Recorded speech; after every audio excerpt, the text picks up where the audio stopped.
하나님께서 오늘 우리에게 주신 말씀은 베드로후서 3장 8절에서 14절의 말씀입니다. 베드로후서 3장 8절에서 14절의 말씀, 저와 여러분이 함께 교독하여 읽도록 하겠습니다. 그러나 사랑하는 사람들이여, 이 한 가지를 잊지 마십시오. 주께는 하루가 1000년 같고 1000년이 하루 같습니다. 약속하신 주께서는 어떤 사람들이 더디다고 생각하는 것처럼 더딘 분이 아닙니다.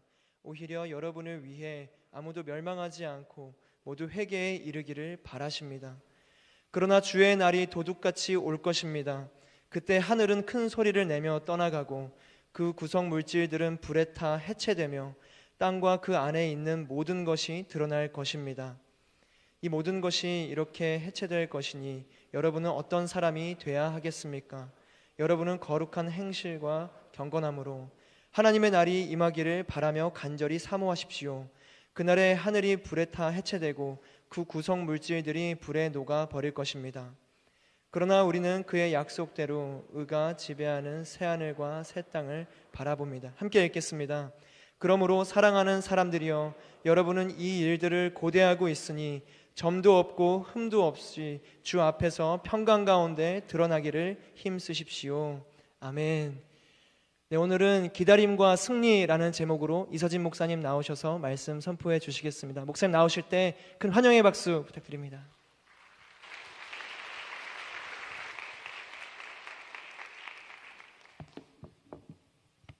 네, 할렐루야. 사랑하는 여러분, 하나님의 은혜가 여러분에게 가득하기를 주님의 이름으로 축복합니다. 3월 한 달간 위닝 라이프라는 주제를 가지고 은혜를 나누게 되었는데요. 말씀을 나눌 때마다 여러분의 인생 가운데 영적인 승리가 여러분의 삶에서 성취되는 역사가 있게 되기를 주님의 이름으로 축복합니다. 아버지는 저에게 철인과 같은 분이셨습니다. 힘든 기색을 잘 보이지 않으셨고요. 성실하게 언제나 열심히 일하는 모습을 보여주시고, 또 가장으로서 자신이 섬겨야 되는 모든 것에 대해서 최선을 다해서 섬기는 분이셨죠. 그런데 아버지에게도 힘든 시간들, 어려운 고비들이 있었다는 것을 어렴풋이 시간이 지나고 성인이 되면서 알게 되었습니다. 저는 어느 날 아버지와 함께 차를 타고 가면서 조수석에 앉아 아버지께 물어봤습니다. 아버지, 신앙생활도 하시고 또 가족을 위해서도 열심히 헌신하셔서 교회와 가정을 위해서 열심히 섬기면서 난관들을 극복하셨는데, 아들도 이제 성인이 되었으니까 어느 때 가장 힘들었는지 알려주십시오 그랬더니, 특정 사건을 얘기하는 것이 아니라 이렇게 얘기하시는 거예요. 큰 일도 있고 작은 일도 있었는데 아무리 큰 일이라도 빨리 지나가면 괜찮았대요. 빨리 해결되면. 큰 지출 때문에 허덕여도 그 지출이 금방 이제 소위 말하는 현금 유동성이 확보되면서 해결이 되면 괜찮았고, 몸이 아무리 아파도 지나가면 괜찮았는데, 어떤 때는 뭐가 제일 어려웠냐면 고난의 터널에 들어온 건 알겠는데 이 터널이 언제 끝나는지 모를 때가 어렵더래요. 그때는 정말 작은 문제도 사소한 문제도 이건 끝나지 않는 고통이 될 거야 라고 생각했기 때문에 너무 힘들고 괴로웠다라는 말씀을 하시는 거예요. 저는 부모님께서 양가 부모님, 그러니까 외가 부모님이신 저희 어머님의 어머님, 그리고 아버지 어머님 아버님, 친할머니 친할아버지, 외할머니 외할아버지 네 분 다 안 믿으셨기 때문에 기도하다가 낙심하다가, 기도하다가 조급하다가, 기도하다가 원망하는 모습을 참 많이 봤거든요. 참 여러 가지 면에서 시간과의 싸움에 괴로움을 느끼셨겠다라는 생각이 들었습니다. 목회를 하면서 느끼게 되는 것인데요, 아버님의 말씀이 맞더라고요. 인간은 시간과의 싸움에 있어서 절대적인 약자입니다. 혈루병 앓는 여인이나 베데스다의 연못가에 있었던 중풍병자가 이름도 똑바로 나오지 않고 직업도 나오지 않거든요. 결혼을 했는지 안 했는지도 기록되어 있지 않은데 12의 혈루병 앓은 여인이다, 38년 된 중풍병자다 라고 말하는 것은 그들의 이름보다 그들이 겪어온 이 시간의 길이가 그들의 인생의 고뇌와 힘듦과 그들이 가지고 있는 정체를 명확하게 규정하기 때문입니다. 해마다 찾아오는 소망과 또 해마다 찾아오는 실망 속에서 우리는 차라리 소망이나 어떤 기도들을 포기하고 싶은 유혹을 받을 때가 있는 것이죠. 소망의 무릎을 꺾는 것은 절망이 아니라 시간이라는 생각이 듭니다. 눈물로 기도하면서 시험을 준비했는데 몇 년째 시험에 낙방하는 청년들은 내 인생의 이 시험 생활이 언제 끝날지, 수험생 신분이 언제 벗어질지 확신할 수 없습니다. 올해는 다를 거라고 마음을 다잡고 공부를 시작하지만 마음처럼 쉽게 손이 이 책으로 가지 않게 되는 것이죠. 면접을 떨어지고 그리고 자신이 좋아하는 사람에게 끊임없이 마음을 고백하는데 상대의 마음이 몇 년째 열리지 않으면 상대방도 기다림에 무릎이 꺾이는 때가 있는 것입니다. 기다림의 시간이 길어질 때 우리 마음을 찾아오는 불청객들이 있는데요. 여러분도 이런 게 있는지 한번 생각해 보시겠어요? 첫 번째는 조급함입니다. 기다리는 게 힘드니까 하나님이 일하실 때보다는 그냥 내가 먼저 빨리 움직이고 선택하는 것이죠. 사울의 경우에 가장 먼저 그의 인생이 망가지기 시작한 건 이 조급함 때문이었어요. 사울은 사무엘이 전쟁터에 오는 것이 늦게 되자 레위인만 드릴 수 있었던 제사를 자신이 드리면서 하나님의 뜻을 그르치기 시작하죠. 자, 조급함도 있지만 낙심이 있습니다. 낙심의 원어적인 의미는 빨리 포기하는 마음이에요. 그러니까 우리나라 번역이 너무 잘했죠. 떨어질 마음심. 마음이 쿵 떨어져 버린 거예요. 너무 빨리 내려놓게 되는 마음.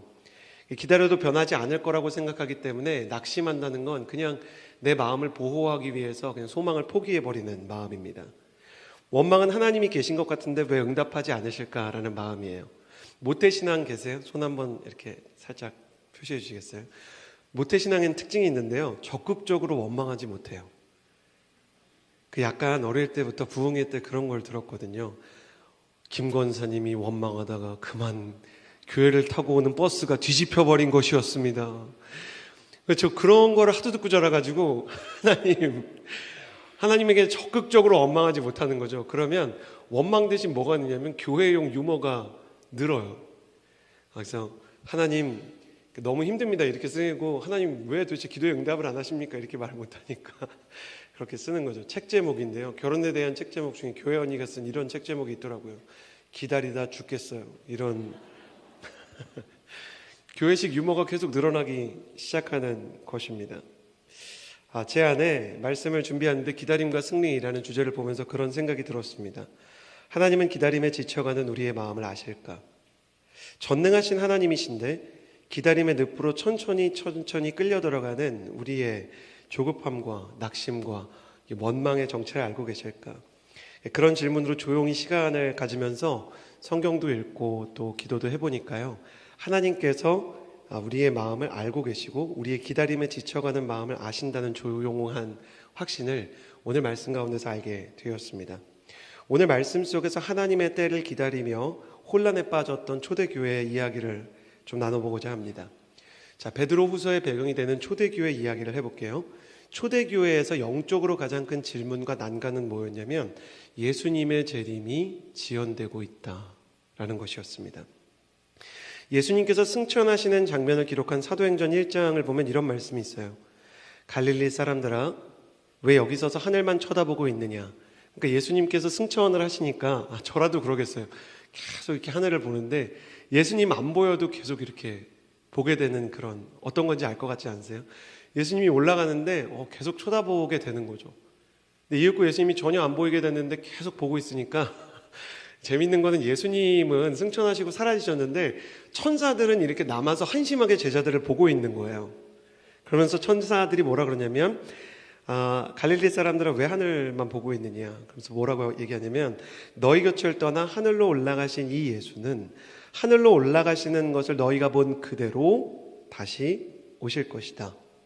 예수님의 제자들이 이 이야기를 직접 들었고 또 마가의 다락방에 있었다고 전해지는 초대교회 전승에 따라 120명이 있었던 120문도라고 부릅니다. 120문도가 모두 이 장면을 목격했기 때문에 내가 올라가는 예수님을 본 것처럼 예수님 내려오시는 것도 재림하시는 것도 보겠네. 그러니까 쉽게 말해서 어떻게 생각하냐면 내가 살아있는 동안에 오시겠구나 이렇게 생각한 거예요. 그런데 오늘 우리가 읽은 베드로 후서는요, 예수님이 승천하신 것이 AD 30년 초중반이거든요. 그러니까 AD 한 33년에서 35년, 36년 이때쯤인데요. 베드로 후서 오늘 우리가 말씀을 읽었잖아요. 이 베드로 후서는 AD 60년경에 쓰였어요. 예수님 승천하시고 나서 30년이 지났는데 그동안 많은 일이 있었고 또 많은 모진 핍박과 그리고 고난이 있었는데 예수님이 재림하지 않으시니까 사람들이 어려움이 있는 거예요. 예수님 언제 오시는 거지? 또 베드로와 사도들도 어려웠던 게 그러니까 너희가 본 거대로 오시리라 했는데 베드로, 요한, 야고보, 예수님의 수제자 중에 야고보 같은 경우에는 이렇게 순교를 하신 거예요. 그러니까 야고보는 어떻게 되는 거지? 그러니까 이 문제에 대해서 사도들 중에 누군가 대답을 해야 하고 이 문제를 해결해야 되는 상황이 있는데 억지로 만들어낼 수 없으니까 베드로가 하나님의 음성과 뜻을 기다리면서 질문하는 시간이 생기게 돼버린 거죠. 이제 자신도 노인이 되어버린 베드로는요, 지연되는 재림에 대해 스스로도 해답을 얻기 원했고 성도들을 위해서도 하나님의 뜻을 구하며 주님의 재림이 왜 늦어지고 있는 것입니까? 라고 물어야 하는 상황이었습니다. 그리고 그렇게 기도하며 묵상하며 교회를 섬기던 베드로는 지연되는 재림에 대한 주님의 뜻을 깨닫게 됩니다. 그분이 아직 재림하지 않으신 이유, 오늘 본문 8절에서 9절을 함께 읽어보았으면 좋겠습니다. 오늘 본문 베드로후서 3장 8절에서 9절 함께 읽겠습니다. 시작. 그러나 사랑하는 사람들이여, 이 한 가지를 잊지 마십시오. 주께는 하루가 천년 같고 천년이 하루 같습니다. 약속하신 주께서는 어떤 사람들이 더디다고 생각하는 것처럼 더딘 분이 아닙니다. 오히려 여러분을 위해 아무도 멸망하지 않고 모두 회개에 이르기를 바라십니다. 그러니까 주님에게는 언제 오는지 시간이 중요한 것이 아니구나. 주님이 왜 오시지 못하셨는지, 왜 재림이 지연되는지를 알게 됐는데, 여러분 9절 말씀에 약속하신 주께서는 더딘 분이 아니다 그러면서 오히려 여러분을 위해 아무도 멸망하지 않고 회개에 이르기를 원하신다. 이미 예수님께서 살아계실 때 모든 열방과 민족의 복음이 전해진 이후에 내가 오리라 이미 한번 말씀하셨거든요. 그리고 나서 그 말씀처럼 뭐라고 얘기하시냐면, 믿지 않는 사람들에게 복음을 전해야 되기 때문에 지금 예수님께서 오시면 너무나 압도적인 사람들이 그냥 지옥으로 가야 되기 때문에 주님께서는 복음 전파와 그리고 선교를 위해서 지금 기다리고 계시다라고 이야기를 하게 되고요.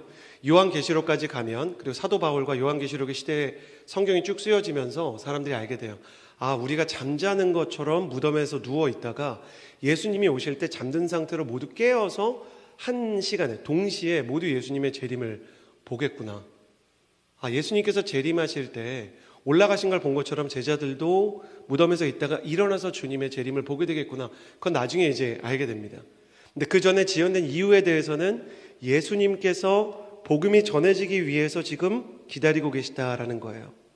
믿지 않는 사람들을 기다리는 예수님의 마음이 주님의 재림을 기다리는 성도들의 기다림보다 더 간절하다. 주님이 믿는 사람들에게 와주시기를 너무나 원하시지만 그 전에 잃어버린 자녀들도 주님께로 돌아오기 원하는 마음이 더 크다. 그러니까 우리의 기다림보다 주님의 기다림이 더욱 간절하다라는 것을 베드로가 알게 되었던 것입니다. 누가복음 15장에 하나님은 탕자의 아버지로 나타나시죠. 자신을 뒤로 하고 집을 나간 아들을 기다리시는 아버지 하나님. 그분은 뛰쳐나간 아들의 귀를 잡고 끌고 오지 않습니다. 사실 저는 이 장면을 보면 아버지가 되게 이해가 안 가거든요. 저는 만약에 제 아들 10살 연준이 혹은 제 딸 8살 연희가 집을 나가게 된다면 찾아서 귀 잡고 끌고 와서 방문을 자물쇠로 걸어 잠글 것 같아요. 다시는 나갈 수 없다. 소우처럼 특수한 방을 제작해서 나오지 못하게 할 것 같아요. 탕자의 아버지가 전능하신 하나님을 비유한다면 분명히 그 아버지는 자녀를 찾아서 데리고 올 수 있는 힘이 있으시죠. 그런데 그 하나님은 자녀를 기다리십니다. 오늘은 돌아올까 내일은 돌아올까 매일매일 아들이 오매불망 돌아오기만을 기다리시는 것이죠. 하나님께서 이 장면을 통해 보여주시는 하나님의 성품이 있는데 우리 하나님은 기다리는 하나님이라는 것입니다. 기다리는 하나님. 이런 하나님의 성품을 알고 나자 초대교회 성도들의 마음이 바뀌기 시작했습니다. 기다림의 시간이 길어지는 것은 힘들었지만 기다림의 시간이 길다고 해서 우리처럼 조급하거나 낙심하거나 원망하지 않고 주님의 마음에 동화되기 시작했어요. 그리고 이전보다 더 열심히 초대교회의 성도들은 복음을 전하고 주님의 잃어버린 영혼을 향한 사랑에 동참하게 됩니다. 그리고 특별히 사도들은요, 자신이 나이가 들고 어쩌면 주님이 오실 때까지 육신의 생명이 버티지 못할 수 있겠다는 걸 알고 위대한 일을 하게 돼요. 그게 뭐냐면 글을 쓰기 시작한 겁니다. 여러분, 베드로전서 1장 8절에 베드로 사도가 글을 쓴 이유에 대해서 이렇게 써 있습니다. 여러분은 그리스도를 보지 못했으나 사랑합니다. 지금도 여러분은 그분을 보지 못하지만 믿고 말할 수 없는 영광스러운 기쁨으로 즐거워합니다. 여기서 그리스도를 보지 못했으나 라는 말은 진짜로 보지 못했다는 말이에요. 그러니까 예수님이 승천하고 나서도 태어나는 교회의 차세대들과 아이들이 있었을 거 아니에요. 이 아이들은 예수님을 직접 볼 기회도 없었고 예수님의 말씀을 직접 들을 기회도 없으니까 처음에는 예수님이 빨리 온다고 생각하고 사도들의 설교를 들으면 됐는데, 사도들도 나이가 들어서 이제 하나님 곁으로 가게 되고 우리가 죽고 나서 잠들었다가 예수님을 볼 수 있겠다라는 생각이 들고 온 천하의 복음이 전해지려면 우리가 가야 되는 영역이 훨씬 많겠다라는 걸 알고 나서요, 글을 쓰기 시작했는데, 예수님이 어떤 분이었는지를 알려주기 위해서 사도 마태가 쓴 글이 마태복음이 되고요, 예수님이 어떤 분인지 알게 하려고 쓴 요한의 글이 요한복음이 되고요, 그리고 복음이 어떻게 전파되었는가를 쓴 글은 사도행전이 되었고요, 그리고 성도들이 가지고 있는 영적인 질문과 그들이 가지고 있는 이 영적인 죄와 고난과의 싸움에서 인내와 성결을 유지할 수 있는 비결을 쓴 게 서신서가 된 것입니다. 그래서 이 복음서와 서신서를 쓰는 것으로 마지막까지 사명을 다하는 제자들은 어떤 일에 동참하게 된 거냐면, 잃어버린 영혼들이 예수님께로 돌아와서 성장하게 하는 그 하나님의 기다림을 함께 기다리며 돕는 역할을 하게 된 것이었어요. 하나님의 기다림에 동참하는 사람들은 그분이 기다리는 영혼을 위해서 무언가를 하게 되는데, 그것이 인생에서 가장 위대한 일이 되는 것입니다. 베드로의 목회는 참 위대한 일이었겠죠. 사도 바울이 교회를 세운 것도 참 위대한 일이었을 겁니다. 그러나 지금 우리 시대에서 보면 사도 베드로와 바울이 한 일 중에 가장 위대한 일은 뭐였겠어요? 성경을 써준 일입니다. 그들은 단지 자신의 생명이 꺼져가면서 다음 세대를 위해서 이거라도 해야 되겠다, 사소하지만 자신이 할 수 있는 최고의 선택, 글을 쓰는 단순한 선택을 한 거고요, 그게 성경이 될 거라고는 생각도 하지 못했는데 자신의 삶에서 할 수 있는 작은 일을 한 것이 인생에서 가장 위대한 일이 된 것입니다. 그래서 저는 여러분에게 이런 질문을 드리고 싶어요. 당신은 무엇을 기다리고 있습니까? 가슴에 손을 얹고 저를 따라해 주시겠어요? 내가 기다리는 것은 무엇인가? 어떤 분은 물론 결혼을 기다리겠죠. 결혼을 기다리는 분은 화요 성령 집회를 들으면서도 어떻게든 오늘 하나님께서 연애와 결혼에 대해서 사인을 주지 않을까, 그런 생각을 가지고 말씀을 듣는 경향이 있습니다. 어떤 분은 취업에 대한 기도 제목이 있을 겁니다. 또 어떤 분은 육신의 치유나 물질에 대한 응답을 기다리겠죠. 그것은 매우 좋은 것입니다. 사람이 영적인 열망이나 인생의 결핍이 있기 때문에 하나님께 나올 수 있는 것은 영적인 초청장도 되고 하나님과의 관계에서도 좋은 초청의 이유, 이 자리에 앉게 되는 이유가 되죠. 그러나 그것에만 함몰되면 어떤 일이 생기냐면, 나의 소원에는 가면 갈수록 예민해지는데 하나님의 소원이 무엇인지는 알지 못하게 되는 겁니다. 하나님이 우리를 위해서 가지고 계시는 기도 제목과 소원은 뭘까요? 내 기도 제목 말고. 주님은 분명히 먼저 그의 나라와 의를 구하라고 말씀하셨잖아요. 그러면 주님께서 원하시는, 나를 통해 하기 원하는 일은 무엇인가? 오늘 말씀을 통해서 보면 하나님은 우리를 통해 잃어버린 영혼이 돌아오기를 기다리고 계시는 겁니다. 주님께서 기다리는 믿지 않는 사람들이 있는데, 주님께서 초청하기 원하고 하늘잔치에 초청장을 보내고 싶은 분이 있는데, 추수할 것은 많은데 일꾼이 적고 복음을 전해야 되는 불신자들은 많은데 교회를 다니는 사람이 교회 사람만 만나는 거예요. 여러분 기억해 주시겠어요? 교회가 교회만 생각해서는 안 됩니다. 크리스천이 크리스천만 만나면 안 되는 것입니다. 그래서 저도 목회자지만 믿지 않는 분들을 이렇게 의도적으로 만나려고 해요. 그분이 성도님의 믿지 않는 가족이든 아니면 제 삶에서 이렇게 사소한 일로 인연을 맺게 된, 그 만남을 가지게 된 점원이나 아니면 동네에서 일하시는 분들이나 그렇게 이야기를 나누게 돼요. 제가 복음을 전파하기 위해서 처음 하는 일이 별일 아닌데 저한테는 참 큰 용기가 필요한 일이에요. 그게 뭔지 아세요? 제가 목사라는 걸 솔직히 말하는 거예요.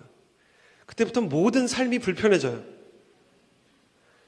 원래는 제가 그걸 밝히지 않으려고 했는데, 옷을 사려고 이제 탑10 같은 브랜드에 가거나 아니면 이제 뭐 이렇게 스타필드 같은 멀티플렉스 쇼핑몰에 가면요, 제 아들이 그렇게 저를 자랑스러워하면서 아르바이트하는 형 누나한테 소개를 해요. 우리 아빠 목사라고. 그걸 꼭 탑10 직원분이 아셔야 될까? 그 엑스라지 어디 있어요? 라고 묻지를 못하면, 엑스라지 어디 있는지 알게 해주시면 제가 가서 찾아보겠습니다. 어디 있는지 말씀만 하여 주옵소서. 백부장처럼 하게 된단 말이에요. 엘리베이터를 타도요, 가만히 있으면 되는데 우리 민족은 사실 보이지 않는, 제 아들이 아직 모르는데 우리나라 법을 몰라요. 우리나라 민법에 그런 게 있지 않습니까? 한국에서 엘리베이터를 타면 숫자만 바라보고 세면서 올라가야 된다. 옆 사람에게 말을 걸지 마라. 근데 제 아들은 말해요. 안녕하세요. 저희 아빠는 목사예요. 그럼 그때부터 저희 아파트 생활이 힘들어지는 거예요. 모든 어른을 공경해야 되고요. 모든 사람을 공경해야 돼. 그게 굉장히 불편한데 놀라운 일이 일어나요. 저희 아파트에 어떤 분이 좀 저한테 힘든 일이 생겼는데 혹시 보고 계실까봐 또 저희 아빠 목사라고. 근데 그분이 저를 보더니 어머, 혹시 온누리교회 목사님 아니세요? 제가 우연히 설교 봤는데, 제가 그렇지 않아도 고민이 있는데 좀 들어주실 수 없을까요? 그래서 그분 집 앞에 같이 내려서요, 그분 집 앞에서 대화를 나누고 기도해 드렸어요. 얼마 전에는 양재에서 당근마켓을 했는데 나온 분이 성도님이시더라고요. 인생은 목회자에게 너무나 혹독해요. 근데 목회자라는 것을 알려드리면 주춤주춤 물러서는 사람도 있지만 자신의 인생의 문제를 이야기하고 연약한 신앙에 대해서 고민을 토로하는 분도 계십니다. 사실 굉장히 불편하고 때로는 번거로운데, 돌아서서 집으로 돌아오는 길에는 버겁게 시작된 만남이 왜 그렇게 마음에 즐거움을 주는지, 그건 아마 저의 즐거움이 아니라 하나님의 즐거움이 아닌가 생각합니다. 여러분에게 많은 소원이 있겠죠. 많은 기도 제목이 있겠죠. 그러나 최상단에 이렇게 기도 제목을 적었으면 좋겠습니다. 하나님, 올 봄에 단 한 명이라도 나를 통해서 교회 문턱을 밟게 하시고, 나를 통해 교회 문턱을 밟은 그 한 사람이 주께로 돌아오게 하여 주옵소서. 사도 바울은 우리가 그리스도의 향기요 편지라고 말했습니다. 우리가 가는 곳마다 예수 그리스도의 복음이 전파되기를 주님의 이름으로 축복합니다. 우리를 향한 하나님의 기다림이 있어요. 우리가 우리의 인생에 한나처럼 기다림의 시간을 보내는 것처럼 하나님도 우리를 향한 기다림이 있으신데요, 하나님은 우리가 복음 전하는 자가 되기를 바라시는 겁니다. 하나님께서 믿음의 사람이었고 기도의 여인이었던 한나를 왜 불임 상태에 두셨는가? 그것은 사사기 시대가 하나님에게 영적 불임 상태와 같았기 때문이에요. 사람은 많은데 하나님의 자녀는 없어요. 하나님의 지도자라고 사사들이 있는데 하나님께서 쓰실 만한 리더가 없어요. 그 마음에 공감할 만한 한 사람을 찾아서 누구보다 하나님께 쓰임받을 수 있는 기도의 사람을 찾았더니 한나예요. 처음에는 한나가 그 의미를 알지 못했습니다. 근데 시간이 흐르면 흐를수록 자신이 가지고 있는 불임 상태나 하나님이 처한 영적인 어둠 상태나 같다는 것을 알게 돼서 한나의 기도가 바뀌죠. 아들을 주시면 내가 하나님께 드려서 당신의 아들, 이 나라의 지도자로 세우겠습니다. 그것은 단순히 자식 주시면 하나님께 드릴게요, 이 의미가 아니었어요. 하나님, 제가 불임 상태에 처해 보니까 얼마나 힘든지요. 그런데 주님께서도 주님의 자녀가 많아지라고 이스라엘을 선택했는데 이 나라에서 주님께 돌아오는 사람이 없고 돌아오라고 초청하는 사람도 없군요. 돌아오는 사람도 없고 초청하는 사람도 없으니 제가 주께로 돌아가 주를 초청하는 아들을 낳아드리겠습니다. 주님, 이 아들을 사용하여 주옵소서. 당신이 만약 취업을 구하고 있다면, 당신이 만약 결혼을 구하고 있다면 그 결혼과 취업의 종착역은 어디냐고요. 주님께서는 모든 일이 복음 전파에 도움이 되기를 바라시고 잃어버린 영혼이 돌아오기를 바라시는데, 그러면 지금 내가 품고 있고 내가 전도하려고 하고 복음을 전하려고 하는, 주님이 재림을 지연시켜서까지 고난받는 성도들에게 눈물 흘리면서 아직 갈 때가 아니다 말씀하시면서 아직 구원받아야 될 사람들이 있다, 아직 아니다 하는 그 고통과 그 눈물에 어떻게 동참하고 있나요? 사랑하는 여러분, 오늘 여러분이 복음에 대해서 기도하며 나아갈 때 누구에게 초청장 역할을 해야 되는지 알게 되기를 주님의 이름으로 축복합니다. 당신은 무엇을 기다리십니까? 주님은 잃어버린 영혼이 돌아오는 것을 기다리십니다. 그러므로 여러분이 돌아오는 영혼들이 하나님께로 나아오도록 만든 하나님의 초청장이 되기를 다시 한번 주님의 이름으로 축복합니다. 이어서 주님의 기다림의 순간, 그럼 우리가 그 복음에 헌신하며 기다리는 순간에 어떻게 태도를 가져야 될까를 같이 말씀을 통해서 살펴보기를 원합니다. 10절 말씀 같이 볼게요. 10절 함께 읽겠습니다. 시작. 그러나 주의 날이 도둑같이 올 것입니다. 그때 하늘은 큰 소리를 내며 떠나가고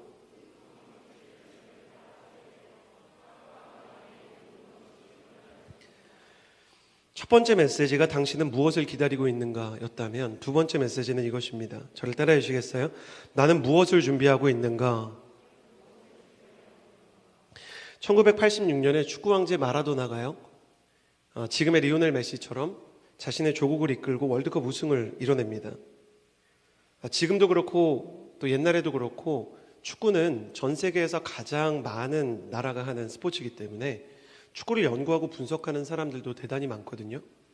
여러분이 혹시 이름을 들어보셨을 그 박지성 선수가 뛰었던 맨체스터 유나이티드나 토트넘 하스퍼 같은 프리미어리그 구단들은요, 50개에서 100개 사이의 국가들의 스카우터들을 파견할 정도로 축구 산업이 커요.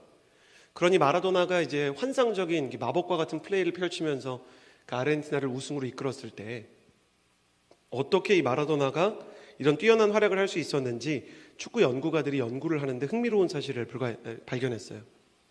축구 경기는 전후반 한 90분, 그리고 루즈 타임을 포함하면 한 95분에서 100분까지 가는 스포츠잖아요. 근데 마라도나가 공을 잡았던 시간이 2분 이하인 거예요. 거의 모든 경기가. 그러니까 보통 선수들이 약 4분 정도의 시간 이상, 4분에서 5분 정도를 잡는 것에 비하면 마라도나는 그 절반도 안 되는 시간을 공을 잡는데 환상적인 플레이를 했어요. 그래서 축구 전문가들이 마라도나를 찾아가서 물어봤죠. 마라도나 도대체 어떻게 2분도 안 되는 시간 동안 그렇게 마법 같은 플레이를 할 수 있었죠? 그랬더니 마라도나가 굉장히 지혜롭게 대답을 합니다. 내가 2분 동안, 90분 중에 2분 동안 공을 잡았는데 그 2분 만에 어떻게 그렇게 마법을 부렸는지 알고 싶다면 내가 공을 잡고 있지 않았던 88분 동안 뭘 했는지를 한번 잘 연구해 보시면 도움이 될 겁니다. 축구 전문가들은 이 대답을 토대로 연구를 하기 시작했는데요. 굉장히 중요한 사실을, 축구 역사에서 되게 중요한 사실을 발견하게 돼요. 마라도나는 그 월드컵에 출전하기 전부터 뛰어난 천재적인 플레이어였기 때문에 상대편 수비수는 당연히 마라도나를 따라붙으면서 이제 수비하려고 했겠죠. 그러니까 마라도나에게 공이 적게 가는 이유 중에 하나는 너무 집중적인 견제를 받았기 때문이에요. 그래서 마라도나는 공을 잡기 전부터 수비수와 술래잡기를 하는 것처럼 페인트, 그러니까 속임수 동작을 해야 됐어요. 한 번 공을 잡기 위해서 마라도나가 평균, 마라도나가 경기에서 몇십 번을 공을 잡든 간에 마라도나가 한 번 공을 잡기 위해서 수비수에게 몇 번 페인팅 모션을 줬는가? 평균 16번이었어요. 그러니까 공을 안 잡은 순간에서도 계속 마라도나는 그 수비수와 사투를 벌이고 있었던 것이죠. 이런 개념이요, 현대에서는 아주 중요한 그 축구의 철학이 돼서 오프 더 볼이라는 개념이 됐습니다. 그러니까 오프 더 볼은 뭐냐면 공을 잡기 전 움직임이 공을 잡은 후의 움직임을 결정한다는 거예요. 그러니까 공을 잡기 전에 수비수가 없는 곳으로 달려 들어가거나 아니면 뛰어 들어갈 수 있는 준비를 해야 공이 왔을 때 슈팅을 쏠 수 있고, 수비수를 따돌리는 수비수의 사각, 그 시야 사각으로 숨을 수 있는 기술이 탁월해야 공을 잡을 때 천재적인 플레이를 할 수 있는 것이다. 찬스가 나를 찾아올 때까지 멍하니 멈춰있지 말아라. 찬스가 나를 찾아올 수 있도록 준비해야 한다. 우리나라에서 오프더볼이 제일 좋은 선수가 누굴까요? 여러분 다 아시는 손흥민 선수가 그래요. 토트넘 하스퍼에서 손흥민 선수는 누구보다 열심히 공을 받기 전에 전속력으로 스프린트를 하고요, 빈 공간을 찾아 뛰어 들어갑니다. 항상 좋은 위치를 찾아서 부지런히 움직이고 가능성을 바라보죠. 신앙생활도 맥락을 같이 합니다. 신앙생활에도 오프더볼이 필요해요. 수많은 사람들이 하나님의 비전을 구하지만 사실은 비전이 나를 찾아오기 전부터 비전을 위한 준비가 있어야 되는 것이에요. 직업이 없을 때 취준생의 시절부터 비전을 위한 기도를 시작해야 하고, 연애를 하기 전부터 믿음의 가정을 위해서 기도해야 되는 겁니다. 사랑하는 여러분, 깨어나셔야 돼요. 믿지 않는 사람들도 인생의 결정적인 한순간을 위해서 얼마나 많은 준비를 하는지 생각해 보십시오. 올림픽에 출전하는 선수들은 단 한 번의 순간을 위해서 4년을 연습해요. 역도 선수 같은 사람들은 드는 기회가 한 두세 번밖에 안 되잖아요. 유도를 하는 선수들도 몇 분 안에 경기를 해결해야 되잖아요. 그 몇 분을 위해, 인생의 한순간을 위해 그들은 4년 동안 훈련을 하는 것입니다. 2시간 분량의 영화를 위해서 2년을 준비하고 20년 동안 시나리오를 쓰는 사람들도 있어요. 부모가 한 사람을 성인으로 양육하기 위해서 20년이 넘는 순간을 사랑과 섬김으로 헌신하며 봉사하지 않습니까? 그렇다면 하나님의 꾸민 비전을 위해서 쓰임받기 원하는 우리 청년들은 어떻게 살아야 할까요? 성경은 하나님을 약속의 하나님이라고 부르죠. 약속의 하나님이란 무슨 뜻이냐면 준비하시는 하나님이라는 거예요. 여러분, 신랑이 신부에게 프로포즈를 하고 결혼 날짜를 잡으면요, 그때부터 신랑 나름대로의 준비가 필요하고 신부는 나름대로의 준비가 필요하지 않습니까? 어디에서 살아야 될지, 결혼식은 어떻게 할지, 양가 부모님에게는 어떻게 인사를 드릴지 계획을 세우고 실행을 하고 건강을 관리하지 않습니까? 하나님도 그렇습니다. 하나님은 약속을 하시고 약속의 때가 이를 때까지 놀고 계시는 게 아니에요. 끊임없이 일하시고 하나님의 놀라우신 역사들을 멈추지 않으십니다. 예수님이 오는 것은 AD 0년, BC와 AD를 가르는 시간이었죠. 그러나 예수님께서는 수천 년 전부터 하나님의 사람들을 통해서 예수님이 오실 길을 예비하게 하셨고 예언자들을 통해서 예수님의 예언에 대해서 말씀하시는 분이셨어요. 우리 하나님은 준비하시는 하나님입니다. 따라서 하나님의 비전을 준비하는 사람 역시 준비하고 있는 것이 있어야 되는 것이에요. 하나님의 타이밍. 많은 청년들이 하나님의 타이밍을 기다리지만 하나님의 타이밍이란 하나님의 준비가 비로소 드러나는 순간을 말하는 것이에요. 역으로 말하면 하나님의 타이밍이란 하나님 앞에서 준비하고 있는 사람이 하나님의 때를 만나는 것입니다. 여러분, 사울도요, 요나단과 다윗을 자신의 지근에 두고 살았던 사람이에요. 그러나 다윗이 요나단을 만나고 요나단이 다윗을 만나서 영적인 동역을 하는 동안 사울은 원망과 불평과 질투만 키우면서 살았어요. 당신의 인생에 진짜 기회가 없는 것인가, 아니면 준비가 안 된 것인가? 하나님께서 내게 말씀하시는 그 사소한 순종들을 쌓아가는가 쌓아가지 않는가, 여러분 생각해 봐야 합니다. 수많은 사람들은 하나님의 때를 알고 싶어 하죠. 그러나 오늘 말씀에서 베드로후서 3장 10절에 주의 날이 도둑과 같이 올 것이다 라고 말합니다. 도둑과 같이 온다. 초대교회 성도들이 아무리 예수님께서 언제 오시는지를 알고 싶어도 하나님께서는 언제 오시는지를 알려주지 않으신다. 그뿐만 아닙니다. 다윗과 요셉을 보세요. 다윗에게 하나님께서 언제 광야 생활이 끝날 것이라고 절대 말해주지 않으셨어요. 갑자기 어느 날 사울이 죽고 헤브론에서 다윗을 왕으로 세운 거죠. 요셉이 풀려나기 전날, 아니 그날 아침까지만 해도 요셉이 바로의 꿈을 해몽할 거라고 생각하지 못했습니다. 예수 그리스도의 재림이 도적같이 온다는 것은 크리스천에게 상식이죠. 비전 역시 그래요. 하나님의 비전도 언제 어떻게 이루어질지, 언제 기회가 올지 모르는 것입니다. 이재훈 목사님께서 한 번은 목회자들을 두고 이런 얘기를 하셨어요. 많은 사람들이 서빙고와 양재에서 설교할 기회를 은근히 이렇게 줬으면 좋겠다라는 생각을 하고 계신 거 압니다. 저도 웬만하면 드리고 싶습니다. 그런데 설교는 훈련장이나 시험 장소가 아니기 때문에 본당에서 설교하는 것은 일정 수준의 준비가 된 사람들을 세워줘야 하는 그런 상황이 있습니다. 좀 양해해 주십시오. 그러면서 기회가 없을 때 작은 자리에서 열심히 준비해서 설교하시는 분들은 어떻게든지 제 귀에 다 들어오니까 걱정하지 마세요. 그런 얘기를 하셨거든요. 근데 진짜 그런 것 같아요. 언제 어떻게 기회가 주어질지 모릅니다. 저는 사실 하나님의 말씀을 전하고 싶다는 마음이 있었거든요. 근데 설교할 기회가 전도사 시절 때는 별로 없었어요. 그래서 나는 언제 말씀을 선포해보지 이런 생각을 하는데, 여러분 어떻게 그때가 찾아왔는지 아세요? 홀리스타라고 옛날에 이제 그 커피숍에서 새벽 기도하는 게 있었는데 목사님이 접촉사고가 나서요. 상대방이 안 보내줘서 제가 거기 세팅 스텝으로 왔는데 해야 되는 거예요. 그러니까 하나님의 때가 그렇게 올 줄은 몰랐는데 진짜 감사한 게 뭔지 아세요? 그분이 언제 때가 올지 모르니까 그 담당 목회자분이 되게 좋은 분이셨어요. 그분이 새벽 기도에 빠진 적이 없는 분이죠. 하루 일찍 큐티해 놓으라고 훈련을 그렇게 시키셨어요. 설교문은 안 써 있지만 큐티를 빼곡히 해놓은 게 있더라고요. 그러니까 제가 잘해서가 아니라 그분이 저를 준비시키신 겁니다. 오늘 여러분을 향한 하나님의 음성이 그겁니다. 내가 너를 준비시키려고 한다.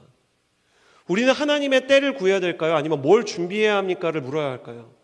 여러분, 우리가 진짜 준비가 되어 있다면 하나님께서 언젠가 나를 주전으로 필드에 출격시킬 때가 있을 겁니다.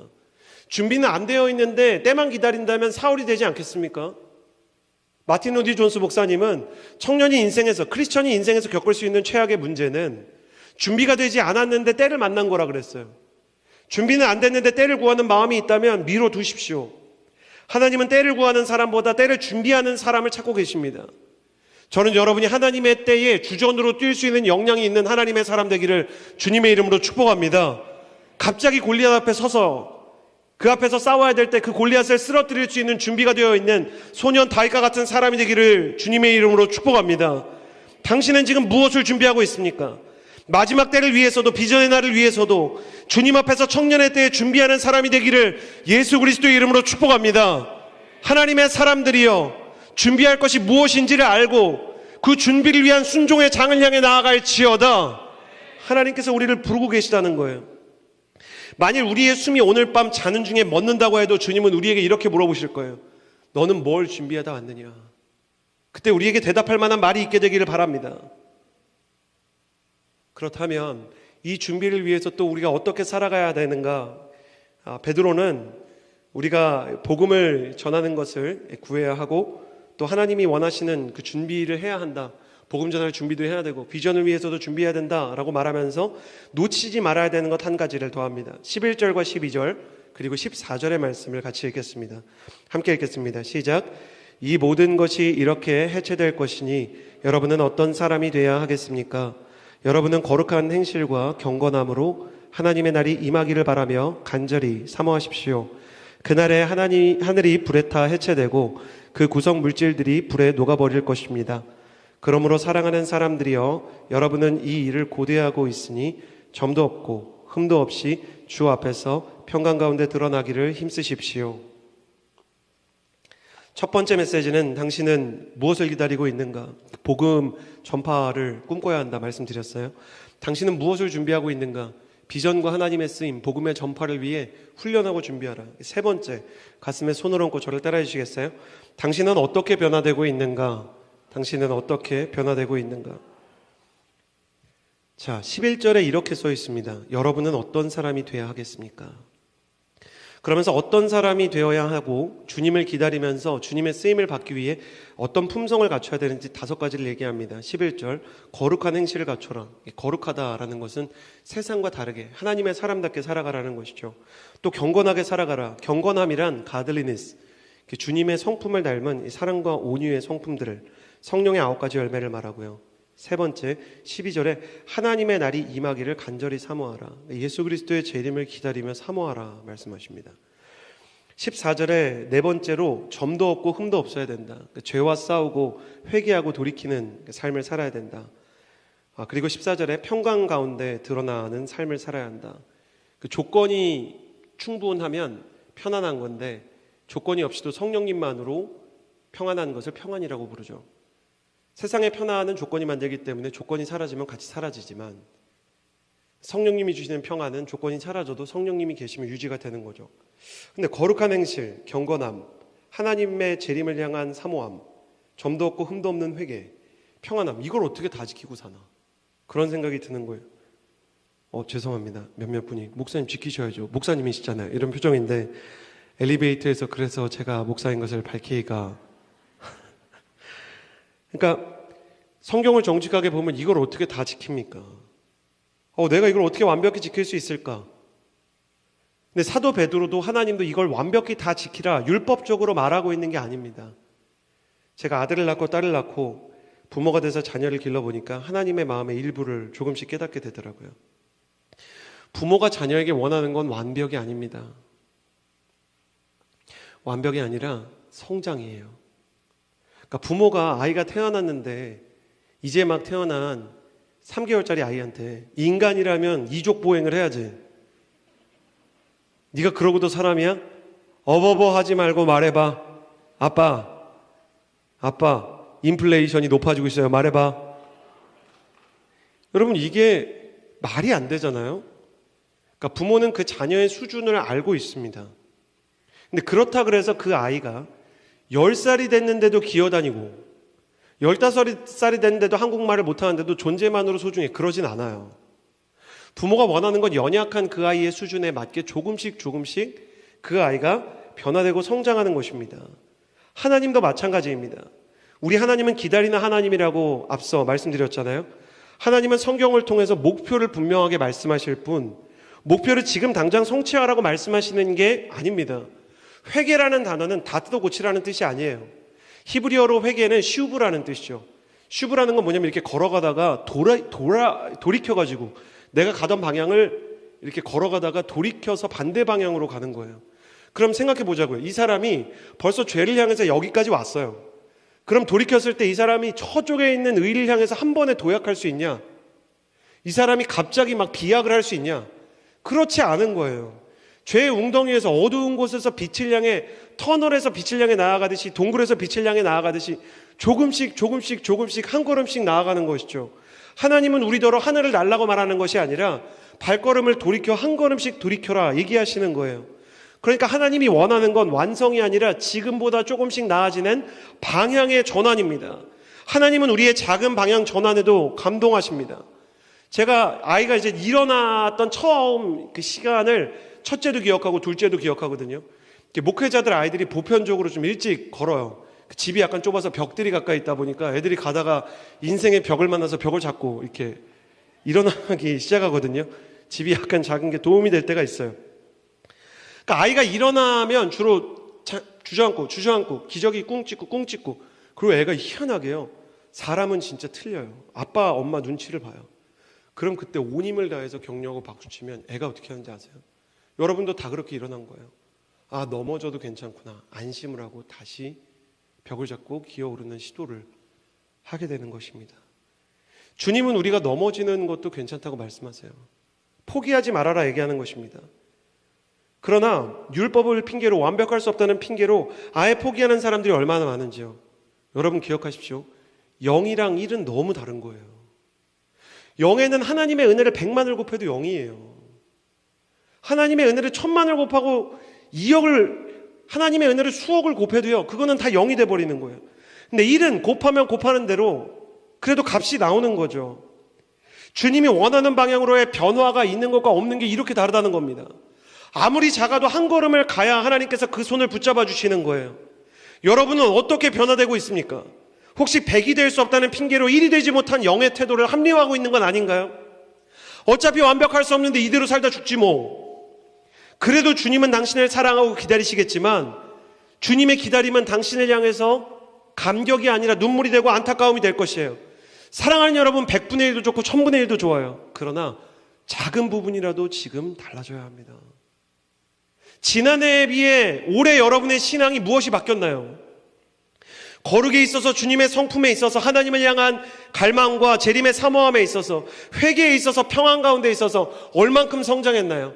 지금 내가 가지고 있는 신앙의 크기가 중요한 게 아니라 그게 진짜 산 생명이라면 성장할 것이에요. 진짜 성장하고 있느냐? 주님이 작은 변화라도 좋으니까 내 아들아, 내 딸아, 조금만, 한 걸음만 더 가자 말씀하시는 거예요. 아, 정말 너무너무 버겁다, 너무 힘든데라고 생각될 때 제가 읽어드리고 싶은 말씀이 있어요. 이사야 44장 1절에서 4절. 나의 종 야곱, 내가 택한 이스라엘아, 이제 들으라. 너를 만들고 너를 모태에서부터 지어낸 너를 도와줄 여호와가 이같이 말하노라. 나의 종 야곱, 내가 택한 여수르나, 두려워하지 말라. 나는 목마른 자에게 물을 주며 마른 땅에 시내가 흐르게 하며 나의 영을 내 자손에게, 나의 복을 내 후손에게 부어주리니 그들이 풀 가운데서 솟아나기를 시냇가에 버들같이 할 것이라. 제가 너무 좋은 말씀이 뭐냐면, 아이를 낳고 깨달은 말씀, 내가 너를 만들고 너를 모태에서부터 지어내었다.